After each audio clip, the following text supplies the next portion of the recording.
Hello बच्चों, स्वागत है आपका विवेक कुमार चैनल में। बच्चों, आज हम पढ़ने वाले हैं कक्षा 9वीं का अध्याय 3 विज्ञान विषय आपका परमाणु एवं अणु, एटम्स एंड मॉलिक्यूल्स।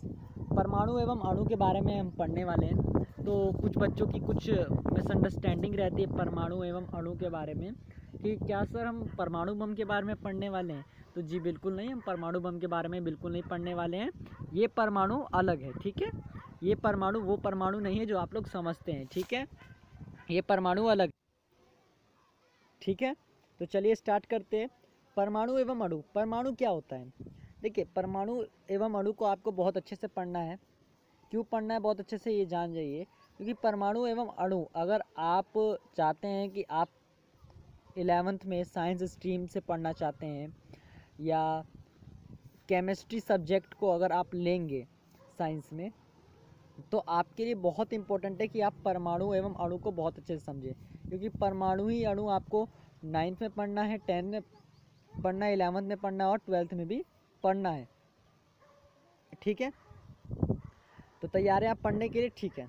परमाणु क्या है? देखिए, किताब से पढ़ने से लाख गुना बढ़िया है कि आप अपने दिमाग से पढ़ें,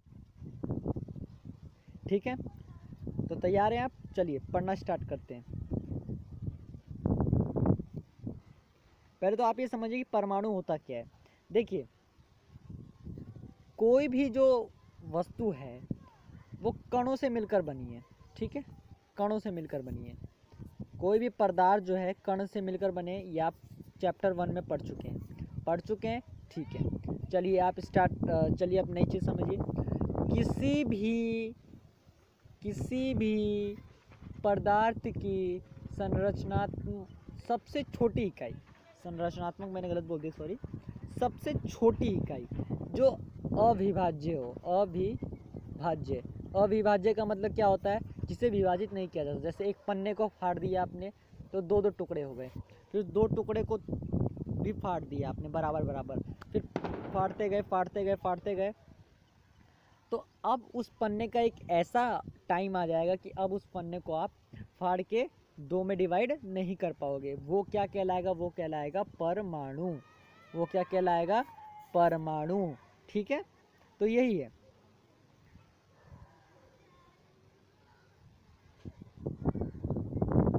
देखिए, दो लोगों के नाम आते हैं, लवाइजिए और जोसेफ एल प्राउस्ट। इन दोनों के नाम आते हैं। इन दोनों ने जो है रासायनिक संयोजन के नियम दिए हैं, ठीक है। जिसमें से आप पहला नियम पढ़ने वाले हैं, द्रव्यमान संरक्षण का नियम। देखिए, द्रव्यमान संरक्षण का नियम क्या कहता है? बहुत इंपॉर्टेंट नियम है आपके लिए। ये नियम पेपर में 100% आएगा। आप इसे 100% में कोट कर लीजिए, ठीक है। तो आपने लिख लिया 100% आएगा। तो स्टार्ट करें द्रव्यमान संरक्षण नियम को, ठीक है। चलिए समझते हैं द्रव्यमान का मतलब क्या होता है। द्रव्यमान को इंग्लिश में मास कहते हैं। क्या कहते हैं? मास। क्या कहते हैं? मास। मास को किस में मापते हैं? मास को किस में मापते हैं?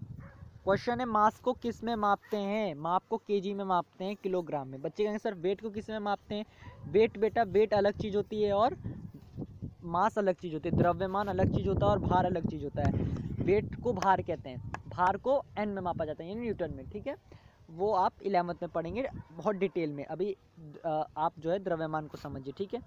जब रासायनिक परिवर्तन संपन्न होता है तब क्या द्रव्यमान में कोई परिवर्तन होता है? रासायनिक परिवर्तन मतलब रासायनिक अभिक्रिया। जब कोई केमिकल रिएक्शन हो जाता है तो क्या द्रव्यमान जो उसका मास है उसमें कोई अंतर होता है?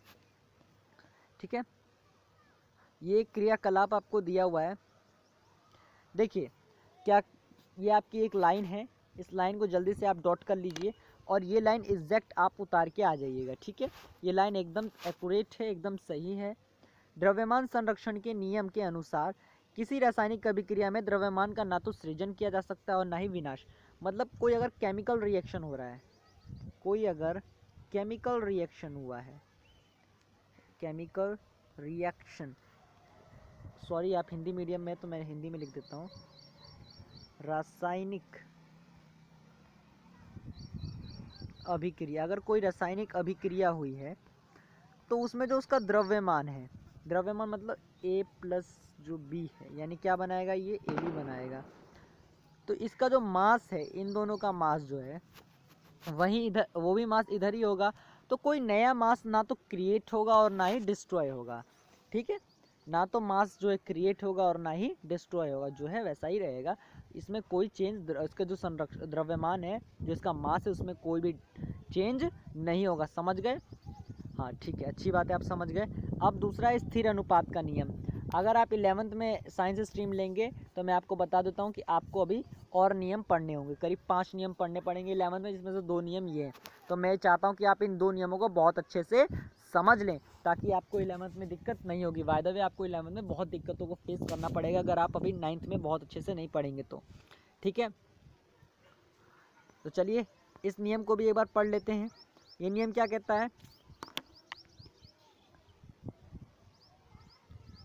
कोई भी यौगिक 2 या 2 से अधिक तत्वों से निर्मित होता है। इस प्रकार प्राप्त यौगिकों में इन तत्वों का अनुपात स्थिर होता है, चाहे किसी स्थान से प्राप्त किया गया हो अथवा किसी ने भी इसे बनाया हो। जैसे यौगिक जल में हाइड्रोजन और ऑक्सीजन के द्रव्यमान का अनुपात सदैव 1:8 ही होता है। ठीक है, अब समझिए क्या कहने का मतलब कहने का क्या, स्थिर अनुपात का नियम क्या है? क्या नियम है? स्थिर अनुपात का नियम। आप ये बताइए, जल कैसे बनता है? H2 plus O2 H2O 2H2O ये होगा। ठीक है, बैलेंस हो गया। अब ये बैलेंस करना आप 10th में सीखेंगे। ठीक है, अब आप जरा ध्यान दीजिए। ठीक है, क्या ध्यान देना है आपको? मास, तो हाइड्रोजन और इसका देखिए। ठीक है, इसे आप जो है डिटेल कॉन्सेप्ट आपका जो है नेक्स्ट चैप्टर में आएगा। तो आप सिर्फ ये समझिए कि यहाँ पर 1 नंबर का क्वेश्चन आपका तैयार हुआ है।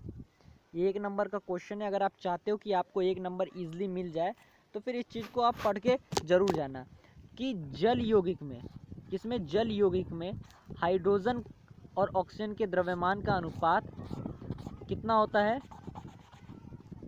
1:8 ही होता है। ठीक है, इतना कंसेप्ट आपका क्लियर है? चलिए, इसका मतलब क्या है आप समझ पा रहे हैं कि यदि अगर 9 ग्राम जल होता है, कितने ग्राम? 9 ग्राम अगर जल होता है, कितने ग्राम? 9 ग्राम अगर जल हुआ तो 8 ग्राम तो इसमें हाइड्रोजन हो जाएगा और 8 ग्राम तो इसमें ऑक्सीजन हो जाएगा और 1 ग्राम इसमें हाइड्रोजन होगा। ठीक है, ऐसे ही आपका जो है अमोनिया का है। अमोनिया का फॉर्मूला आप हमेशा याद रखें। अमोनिया का फॉर्मूला भी पूछ लेता है कभी कभार। तो अमोनिया का फॉर्मूला आपको ये लिख के आना है। क्या लिख कर आएंगे आप? अमोनिया का फॉर्मूला NH3। ठीक है, तो इसके नाइट्रोजन और हाइड्रोजन का द्रव्यमान का जो अनुपात है वो सदैव क्या होता है अमोनिया में? 14:3। कितना? 14:3। याद रहेगा कितना होता है? 14:3। भूलेंगे तो नहीं कभी। कितना होता है? 14:3। कितना होता है? 14:3। इस चीज़ को हमेशा आप लोगों को ध्यान रखना है कि अनुपात कितना होता है? 14:3। ठीक है, तो आप समझ गए होंगे, उम्मीद है। इसे ही निश्चित अनुपात का नियम भी कहते हैं। एक क्वेश्चन कभी कभी स्थिर अनुपात का नियम नहीं आता है पेपर में कभी कभार वो स्थिर अनुपात का नियम नहीं देता है। वो स्थिर अनुपात का नियम नहीं देता है। वो क्या कहता है कि मुझे तो निश्चित अनुपात का नियम बताइए। और बच्चा कंफ्यूज होता था कि निश्चित अनुपात का नियम तो सर ने पढ़ाया ही नहीं है। हमने तो कई बार चैप्टर को पढ़ा है, लेकिन निश्चित अनुपात का नियम तो हमें बताया ही नहीं गया है। ये कौन सा नियम है? तो डरने की बच्चों को यहाँ पर कोई बात नहीं है। क्यों बात नहीं? क्योंकि विवेक सर ने तो बताया है कि निश्चित अनुपात का नियम ही स्थिर अनुपात का नियम होता है। ठीक है, चलिए आगे चलते हैं। तो स्थिर अनुपात का नियम हो गया आपका।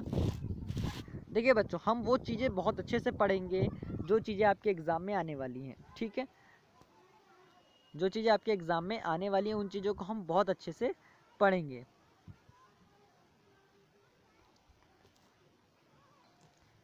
चलिए आगे चलते हैं। डाल्टन एक साइंटिस्ट का नाम है, डाल्टन एक साइंटिस्ट का नाम है, ठीक है। डाल्टन के परमाणु सिद्धांत के अनुसार सभी द्रव्य, चाहे तत्व, यौगिक या मिश्रण हो, सूक्ष्म कणों से बने होते हैं, जिन्हें परमाणु कहते हैं। मैंने आपको बताया ना, चाहे कोई तत्व हो, चाहे तत्व हो, यौगिक हो या मिश्रण हो, वे सूक्ष्म कणों से बने होते हैं। किससे बने होते हैं? सूक्ष्म कणों से, जिन्हें हम परमाणु कहते हैं। क्या कहते हैं? परमाणु, ठीक है। विवेचना कीजिए, निम्न विवेचना है। सभी द्रव्य परमाणु से निर्मित होते हैं, जो कि रासायनिक अभिक्रिया में भाग लेते हैं, ठीक है। समझ गए आप? उसके बाद दूसरा तथ्य क्या है? परमाणु अविभाज्य सूक्ष्मतम कण होते हैं।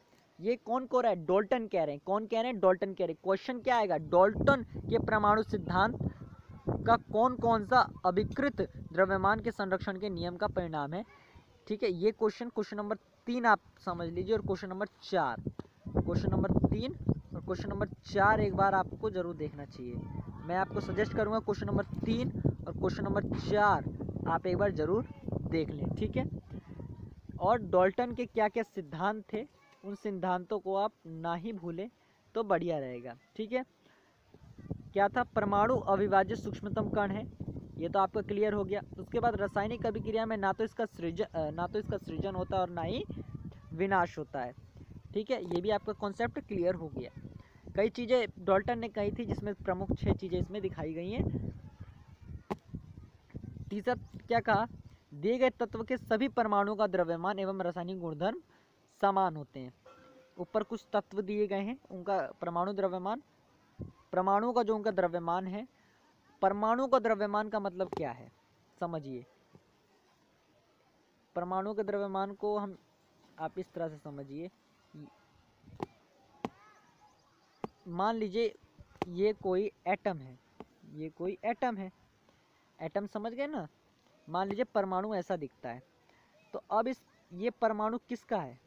ये परमाणु है हाइड्रोजन का, ठीक। ये परमाणु है हाइड्रोजन का, ठीक है। हाइड्रोजन का ये परमाणु है। अब ये परमाणु जो है, इसका द्रव्यमान क्या होगा, ये पूछा है। बताइए द्रव्यमान क्या होगा, फिर इसके रासायनिक गुणधर्म क्या होंगे, ठीक है। ये सारी चीजें होती हैं। खैर ये इतना इम्पोर्टेंट रोल प्ले नहीं करता। इसमें अगर आप शुरू की 3 चीज़ें याद रखते हो, तो आपके पेपर में कम से कम भी अगर डाल्टन से क्वेश्चन आता है तो 2 से 3 नंबर कवर हैं, ठीक है। मैं आपके नंबर भी कवर करवाते चल रहा हूँ, तो आप टेंशन ना ले। परमाणु क्या होता है ये तो आप समझ गए, लेकिन एक छोटी सी डेफिनेशन जो कि समझाने के लिए इसमें दी गई है। उस विशाल इमारत की रचनात्मक इकाई क्या है, ठीक है। रचनात्मक इकाई, रचनात्मक यानी जिससे उसकी रचना हो, ये संरचनात्मक इकाई या रचनात्मक इकाई। परमाणु क्या है? द्रवों की रचनात्मक इकाई है। किसकी है? द्रवों की रचनात्मक इकाई। किसकी रचनात्मक इकाई? द्रवों की रचनात्मक इकाई। परमाणु कितने बड़े होते हैं, ये क्वेश्चन है कि परमाणु का सर आपने बहुत कुछ तो बता दिया, आपका धन्यवाद, लेकिन सर आप परमाणु का थोड़ा सा ये भी बताइए, परमाणु होते कितने बड़े हैं सर। हमें ये नहीं पता कि परमाणु होते कितने बड़े हैं सर, ये थोड़ा बताइए। तो मैं तो कहूँगा बच्चों परमाणु तो बहुत बड़े होते हैं। बच्चे सर सच में बहुत बड़े होते हैं? फिर मैं बच्चों से कहूँगा जी नहीं, परमाणु बहुत छोटे होते हैं। बच्चे कहेंगे सर परमाणु बहुत छोटे होते हैं। कितने छोटे होते हैं? परमाणु इतने छोटे होते हैं कि आप उन्हें अपनी आंखों से देख ही नहीं सकते। आप समझ रहे हैं? परमाणु की त्रिज्या को नैनोमीटर में मापा जाता है। किस में मापा जाता है? नैनोमीटर में। किसमें? नैनोमीटर में, ठीक है। किस में मापा जाता है? नैनोमीटर में। समझ रहे हो आप? नैनोमीटर में मापा जाता है। ये नैनोमीटर है, एनएम का मतलब नैनोमीटर होता है, ठीक है। एनएम का मतलब होता है नैनोमीटर, ठीक है। और 1 नैनोमीटर में मतलब कितने मीटर होते हैं? तो 10⁻⁹ ये -9 है, इस चीज़ को मत भूलना। ये +9 नहीं है, -9 है। और -9 समझते हो ना, -9 का मतलब। अब 10⁻² तो 100 हो जाता है, लेकिन ये 10⁻⁹ है। और मीटर में 1 नैनोमीटर इतना होता है। समझ रहे हो आप कितना छोटा होगा कि आप अपनी आंखों से देख भी नहीं सकते हो। समझ रहे हो, लाखों परमाणु, मैं क्या कह रहा हूँ, लाखों परमाणु, जैसे यहाँ पर भी लिखा हुआ है लाखों परमाणु, ये देखिए यहाँ पर लिखा हुआ है, ठीक है, लाखों परमाणु। कितने परमाणु? लाखों परमाणु। जब एक के ऊपर एक, एक के ऊपर एक, एक के ऊपर एक रख दिए जाएं, एक बिल्कुल एकदम लाइन से सीक्वेंस से रखे जाएं, कैसे रखे जाएं, एकदम सीक्वेंस से रखे जाएं, तब जाके एक कागज़ की शीट जितनी उसकी मोटाई हो पाती है। वाय द वे उसकी मोटाई नहीं हो पाती। तो आप समझ रहे होंगे कितना मुश्किल होगा परमाणु को देख पाना। ठीक है, ज़रा इसमें साक्षेप आकार दिए हुए हैं, आकार हैं, इस आकार को थोड़ा सा आप देख लीजिए। हालांकि आकार तो नहीं आता पेपर में, रेयर ही आकार आते हैं, बट आ सकता है, हो सकता है आ जाए। जैसे आकार में हाइड्रोजन परमाणु के आकार आ सकते हैं, हीमोग्लोबिन अणु के आकार आ सकते हैं। हीमोग्लोबिन अणु के आकार जो हैं आमतौर पे आ सकते हैं। ठीक है, तो उसके लिए आप लोग थोड़ा सा तैयार रहें हीमोग्लोबिन वाले के लिए। ठीक है, हीमोग्लोबिन वाला आ सकता है, जल का आ सकता है, जल का तो आ ही सकता है, जल में कोई दिक्कत नहीं है, तो जल का भी आ सकता है, जल के लिए तैयार रहें। चींटी का और सेब का रेयर ही लिए आता है, तो इसे आप कट कर सकते हैं एक बार को। ठीक है, मैं आपको बता चुका हूँ कि जो है बहुत छोटे होते हैं। अब देखिए कुछ तत्वों के प्रतीक दिए हुए हैं, डाल्टन द्वारा सुझाए गए कुछ प्रतीक। आमतौर पे ये जो प्रतीक दिए हुए हैं ये आज के समय में रेयरली ही आपको देखने को कहीं मिलते होंगे। ठीक है, लेकिन हो सकता है परीक्षा में आ जाए, परीक्षा में आमतौर पे ये नहीं आते हैं। ठीक है, लेकिन आप तब भी एक बार इनको ज़रूर देख लीजिए। वैसे ये नहीं आते तो आप इन्हें बेझक काट भी सकते हैं। ठीक है, उसके बाद आगे चलते हैं। हाँ, एक कमेटी का नाम आता है ज़रूर, जिस कमेटी का नाम है International Union of Empire and Applied Chemistry. ठीक है, एक अंतर्राष्ट्रीय वैज्ञानिक संस्था है जो तत्वों के नाम, प्रतीकों और मात्रकों को स्वीकृति प्रदान करती है। प्रतीकों मतलब वो जो तत्व है, जैसे मान लीजिए आपका Fe, यानी कि जो आपका आयरन है, या आपका मान लीजिए सिल्वर है, Ag यानी सिल्वर, या आपका कॉपर है। ठीक है, इसका नाम दे दिया, फिर इसका कोई चिन्ह दे दिया, कैसे पता चले, चिन्ह दे दिया, प्रतीक दे दिया। अब बताइए कॉपर को आप पूरा लिखोगे, ठीक है, कॉपर को आप पूरा लिखो, इससे बड़े Cu लिख दो, समझ गए ना हम लोग।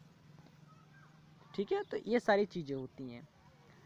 विभिन्न तत्वों के परमाणुओं के आधुनिक प्रतीक क्या हैं, ये भी एक इम्पोर्टेंट टॉपिक है ना, इसी टॉपिक को हम पढ़ रहे थे। उदाहरण के लिए हाइड्रोजन को हम H लिखते हैं, ये तो आपको पता ही है कि हाइड्रोजन को हम सर H लिखते हैं। एल्युमिनियम को हम Al लिखते हैं, और कोलबोर्ड को हम CO लिखते हैं, ये सब तो आपको पता ही है। नहीं पता तो अब पता चल गया होगा। क्लोरीन को आप Cl लिखते हो, ये ध्यान रखना बेटा, क्लोरीन को आप Cl लिखते हो, क्लोरीन को Cl, और जिंक को Zn, और लोहे को आप Fe लिखते हो। लोहे को आप आयरन मत लिख कर आ जाना, IR मत लिख कर आना गलती से। कुछ बच्चे क्या करते हैं, लोहे को IR लिख कर आ जाते हैं। IR नहीं होता लोहा, लोहा Fe होता है। ठीक है, लोहा क्या होता है, Fe होता है। अब मान लीजिए सोडियम है, तो बच्चे सोडियम की स्पेलिंग देखते हैं SODIUM, तो सोडियम का SO लिख कर आ जाएंगे। SO नहीं होता सोडियम का, सोडियम का Na होता है। अब पोटेशियम है, पोटेशियम का P से शुरू होता है, तो बच्चे P लिख कर आ जाते। P नहीं होता पोटेशियम का, पोटेशियम का बेटा K होता है। ठीक है, इसलिए इस चीज़ को बहुत अच्छे से समझाने की कोशिश की गई है आपकी बुक में, कि आप समझें। सबका शुरू का अक्षर नहीं हो जाता नाम, जैसे आप देख रहे हैं पोटेशियम का K हो जाता है, सोडियम का Na हो जा रहा है। तो जैसे कि अब आपकी सारणी दी हुई है, जो कि बहुत अच्छी सारणी है पेपर के लिहाज से आपके लिए, आपको ये सारणी याद करनी बेटा। ठीक है, अब आप इसे अपना होमवर्क समझ लीजिए। मैं यहाँ पर एक बार आपका होमवर्क लिख दे रहा हूँ, यहाँ पर आपको मैं होमवर्क लिख दे रहा हूँ, ये आपका होमवर्क है। ठीक है, ये क्या है, आपका होमवर्क है, और ये होमवर्क आपको करना है। ये मैं मजाक के मूड में बिल्कुल नहीं हूँ, ये होमवर्क आपको करना है। और होमवर्क में क्या करना है, आपको ये याद करना है, लर्न करना है। हम गूगल के प्लेटफॉर्म पर टेस्ट भी लेने वाले हैं जल्दी ही, टेस्ट भी होगा आपका साइंस का गूगल के प्लेटफॉर्म पर, और आप उन टेस्टों को बिल्कुल संभाल के रखिएगा। आप पेपर में देखेंगे कि अगर मैंने 100 टेस्ट लिए हैं मान लीजिए, और 100 टेस्ट में मैंने अगर एक टेस्ट में 10 को 100 टेस्ट तो मान लीजिए नहीं लूँगा, मान लीजिए 10 टेस्ट लिए हैं, 10 टेस्ट में हमने 100 क्वेश्चन कवर किए हैं। 100 में से डेफिनेटली अगर क्वेश्चन आया आपके पेपर में, जो भी क्वेश्चन आएंगे 1 नंबर और कुछ क्वेश्चन 2 नंबर में, मान लीजिए 1 और 2 नंबर क्वेश्चन मिलाकर 20 क्वेश्चन होते हैं, तो 20 में से आपको 18 क्वेश्चन हमारे उस टेस्ट में मिल जाएंगे। ये फिक्स है, क्योंकि मैं जो टेस्ट पेपर बनाता हूँ, देखिए I have a very long time experience to make a question paper. ठीक है, क्वेश्चन पेपर बनाने का मेरे पास बहुत अच्छा एक्सपीरियंस है, और मेरे क्वेश्चन एग्जाम में आ ही जाते हैं। ठीक है, तो आप बिल्कुल चिंता मत कीजिए, और मैंने कई सारे क्वेश्चंस पेपर बना के देखे हैं और वही एग्ज़ाम में क्वेश्चन आते हैं, तो आप टेंशन मत लीजिए, और मैं आपको बहुत अच्छे से तैयारी करवाऊँगा। ठीक है, तो आप बिल्कुल टेंशन ना लें, और जिस दिन आपका टेस्ट होगा आपको बता दिया जाएगा। अभी आप बहुत अच्छे से पढ़ रहे हैं, चैप्टर को पढ़ते रहें, है ना। ये आपका होमवर्क है। तो कुछ बच्चे सोच रहे होंगे कि सर ने लग रहा है क्लास ख़त्म कर दी, तो ऐसा बिल्कुल नहीं है, क्लास तो अभी चलेगी, क्योंकि चैप्टर तो अभी आपका हुआ नहीं है कंप्लीट, तो क्लास तो चलेगी। ठीक है, ठीक है, चलिए नीचे चलते हैं हम लोग।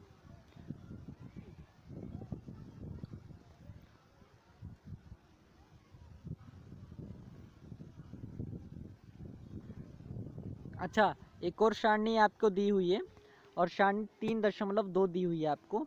ये सारणी आपको परमाणु द्रव्यमान बता रही है। ठीक है, क्या बता रही है? परमाणु द्रव्यमान। तो आप इस सारणी को बिल्कुल भी ना छोड़ें। मैं आपको जोर दे के कह रहा हूँ कि सारणी आपको याद ही होनी चाहिए। हाइड्रोजन का परमाणु द्रव्यमान 1 है, कार्बन का 12 है, नाइट्रोजन का 14, ऑक्सीजन का 16 है, सोडियम का 23 है, मैग्नीशियम का 24 है, सल्फर का 32 है, और क्लोरीन का 35.5 और कैल्शियम का 40 है। ये सारणी अगर आपको याद नहीं है तो पेपर में पास होना तो दूर, 10 नंबर भी लाना आपके लिए मुश्किल हो जाएगा। पास तो दूर की बात है। हो सकता है कुछ बच्चे इसे करे बगैर ही बहुत अच्छे स्कोर कर रहे हो। बच्चे ने सर आप तो हमें झूठ बता रहे थे, हमने तो इसे पढ़े बगैर ही बहुत अच्छा स्कोर किया। मैं ये कह रहा हूँ कि इस चैप्टर का अगर टेस्ट होता तो पास होना मुश्किल है, क्योंकि इस चैप्टर में इधर ही से बहुत इंपॉर्टेंट क्वेश्चन और बड़े क्वेश्चन आते हैं। ठीक है, तो ये थोड़ा इंपॉर्टेंट है। हालांकि चलिए स्टार्ट करते, जो हम पढ़ रहे थे परमाणु द्रव्यमान का टॉपिक हम पढ़ रहे थे। तो डाल्टन के परमाणु सिद्धांत की सबसे विशिष्ट संकल्पना परमाणु द्रव्यमान की थी। उनके अनुसार प्रत्येक तत्व का एक अभिलक्षण परमाणु द्रव्यमान होता है। डाल्टन का सिद्धांत स्थिर अनुपात के नियम को इतनी भलीभांति समझाने में समर्थ था कि वैज्ञानिक इससे प्रेरित होकर परमाणु द्रव्यमान को मापने की ओर अग्रसर हुए।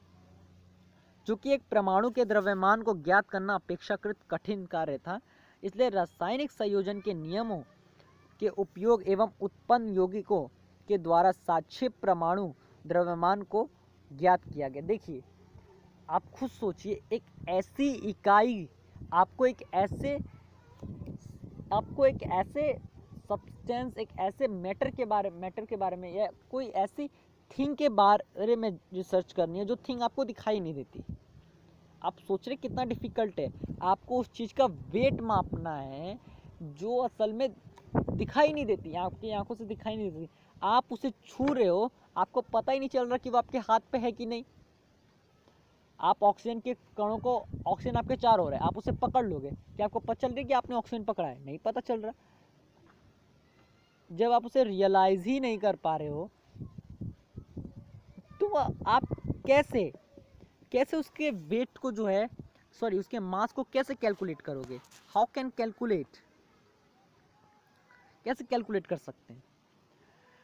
हम यहाँ पर एक यौगिक कार्बन मोनोऑक्साइड यानी CO का उदाहरण लेते हैं, जो कि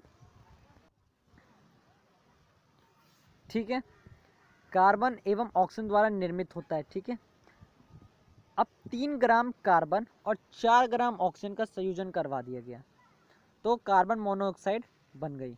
दूसरे शब्दों में कह सकते हैं कि कार्बन का 4/3 गुना अधिक द्रव्यमान वाले ऑक्सीजन के साथ संयुक्त होता है।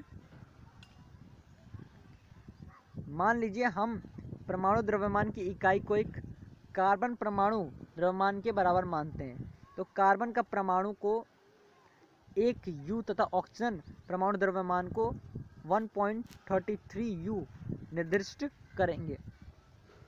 समझिए AMU क्या है। AMU के बारे में कुछ बच्चों को डाउट रहता है, मैं तो उन्हें अब आज बता देता हूँ। यह है atomic mass unit. Atomic mass समझ गए ना, परमाणु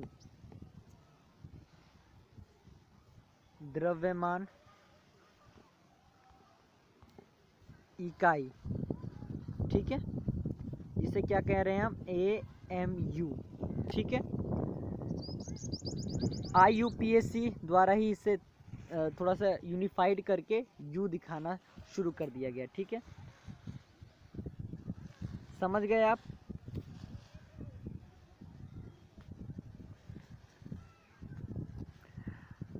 तो स्टार्ट, थोड़ा करें स्टार्ट। देखिए, मुझे लगता है कि हमें व्यर्थ की बातों से ज़्यादा इम्पोर्टेंस जो है, जो मेन बात है हमारी, उसे देनी चाहिए। मेन बात क्या है, एक U यानी कि 12, ठीक है। मान लीजिए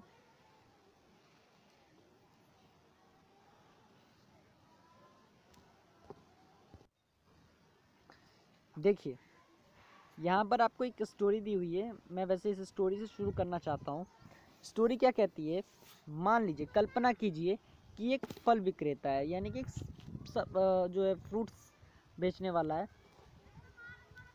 तो उसने एक मानक भार रख रखा है, फल बेच रहा है तो एक मानक भार रख रखा है। वो एक तरबूज को लेता है और कहता है कि तरबूज का जो मास है वो 12 इकाई है। इकाई कह रहा है वो, ठीक है, 12 इकाई है, यानी 12 तरबूजों की इकाई अथवा 12 फल द्रव्यमान इकाई। समझ रहे हो। वह तरबूज के 12 टुकड़े करता है और यह पाता है कि उसके द्वारा बेचे जा रहे प्रत्येक फल का द्रव्यमान तरबूज के एक टुकड़े के द्रव्यमान के आक्षेप जैसा है, ठीक है। यानी कि ये है और अब ये है, ठीक है, ये है। समझ रहे हो आप इस चार्ट को। देखिए, मैं इस चार्ट को बहुत अच्छे से आपको डिटेल में समझाना चाहता हूँ। ये आपका एक, मान लीजिए कि ये आपका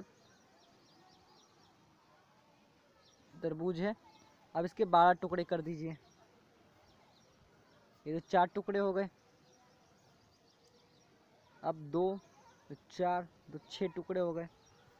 अब कितने टुकड़े हो गए, 2, तो 4, 6, 2 8 टुकड़े हो गए, ठीक है। अब 12 टुकड़े हो गए, 2, 2 4, 6, 2 8, मतलब कि मान लीजिए 12 टुकड़े, ये मान लीजिए 12 टुकड़े, ठीक है। इस पूरे तरबूज का जो मास था वो था 12। कितना था इस पूरे तरबूज का मास, 12 था, ठीक है। या जो भी चक्री है इसका पूरा मास कितना था, 12। तो हमें ये फाइंड करना था कि 1 मास कितने का होता। तो इसका 1/12 है, 1/12, जो इस तरबूज का 12वां हिस्सा है उसका मास है 1, ठीक है। तरबूज के 12वें हिस्से का मास है 1, यानी कि ये कार्बन है। क्या है, ये कार्बन है। ये क्या है, कार्बन। इस कार्बन के कितने टुकड़े कर दिए, 12। तो इस कार्बन के 12वें टुकड़े का मास है 1। तो इस पूरे कार्बन का मास कितना हो जाएगा, 12। कार्बन, पूरे कार्बन का मास कितना है? पूरे कार्बन का मास है 12, ठीक है। कार्बन 1 है, इसका मास है 12, लेकिन हमें हमें 1 मास वाला हिस्सा चाहिए, तो इसे डिवाइड कर दो 12 से। तो यानी कि कार्बन के 12वें हिस्से का मास कितना है? 1, ठीक है। कार्बन के 12वें हिस्से यानी कि 12वें हिस्से का मान कितना है? 1। कितना है? 1। कितना है? 1, ठीक है। I think you understand, okay. तो तीसरा टॉपिक है परमाणु किस प्रकार अस्तित्व में रहते हैं, ठीक है। अधिकांश तत्वों के परमाणु स्वतंत्र रूप से अस्तित्व में नहीं रह पाते। परमाणु अणु एवं आयन बनाते हैं। ये अणु अथवा आयन अत्यधिक संख्या में पुंजित होकर वह द्रव्य बनाते हैं जिसे हम देखिए, छू सकते हैं, अनुभव कर सकते हैं, ठीक है। समझ रहे हो आप? परमाणु अस्तित्व में रहते हैं कि नहीं रहते, क्या है? देखिए, परमाणु, अधिक से अधिक परमाणु तो अस्तित्व में रहते ही नहीं है, तो इनकी तो बात ही अलग है। कुछ परमाणु जो कि बहुत ज़्यादा पुंजित हो जाते हैं, आयन्स बनाते हैं और बहुत ज़्यादा रिएक्टिव और बहुत ज़्यादा ताम झाम के बाद अणु बनाने के बाद हम उन्हें छू के थोड़ा सा ऑब्जर्व कर लेते हैं, ठीक है, थोड़ा सा जो है फील कर पाते हैं। समझ गए? अणु क्या होते हैं? एक क्वेश्चन 1 नंबर का आया है, ऊपर वाला आता है, ऊपर वाला है परमाणु द्रव्यमान की इकाई क्या है? AMU है बेटा, AMU, और उसे यूनिफाइड कर दिया गया, थोड़ा सा U बन गया है, तो दोनों ही उसके आंसर सही होंगे। अणु क्या है? तो परमाणुओं से मिलकर अणु बनता है, मोटा मोटी ये मतलब समझ लीजिए। अरे ये भी सब ये मिल गए और इन्होंने बढ़ा दी, इन्होंने एक बड़ा सा बना दिया और अब ये बन गया अणु, बात खत्म। ये अणु है बेटा, ये क्या है? अणु है। और तत्वों के अणु जैसे कुछ ये आपके दिख रहे हैं आपको, ये कुछ धातु के नाम, ये कुछ अधातु और धातुओं के नाम हैं। आर्गन, इसमें एक आर्गन का नाम आता है। आर्गन एक परमाणु है। आर्गन क्या है? एक परमाणु। क्या है? एक परमाणु। क्या है? एक परमाणु। क्या है? एक परमाणु। ऑक्सीजन क्या है? द्विपरमाणु। ऑक्सीजन क्या है? द्विपरमाणु। ये ऑक्सीजन द्विपरमाणु तो है। हाइड्रोजन द्विपरमाणु तो है। क्लोरीन जो है वो द्विपरमाणु है। बच्चे कहते सर कैसे आप मतलब क्या रहे हो? देखिए, ऑक्सीजन को हम O2 लिखते हैं। ऑक्सीजन जो है, ऑक्सीजन को आप क्या लिखते हो? O2। हाइड्रोजन को क्या लिखते हो आप? H2। नाइट्रोजन को क्या लिखते हो? N2। क्लोरीन को क्या लिखते हो आप? Cl2। फास्फोरस को क्या लिखते हो? 4 लिखते हो बेटा। सल्फर को क्या लिखते हो? S4। यही सब तो लिखते हो। अब सोडियम है, सोडियम को आप Na लिखते हो। सोडियम एक धातु है ना, सोडियम को आप Na लिखते हो। आयरन जो है उसे आप Fe लिख लेते हो। एल्युमिनियम को आप Al लिख देते हो और कॉपर को आप Cu लिख देते हो। क्या दिक्कत है?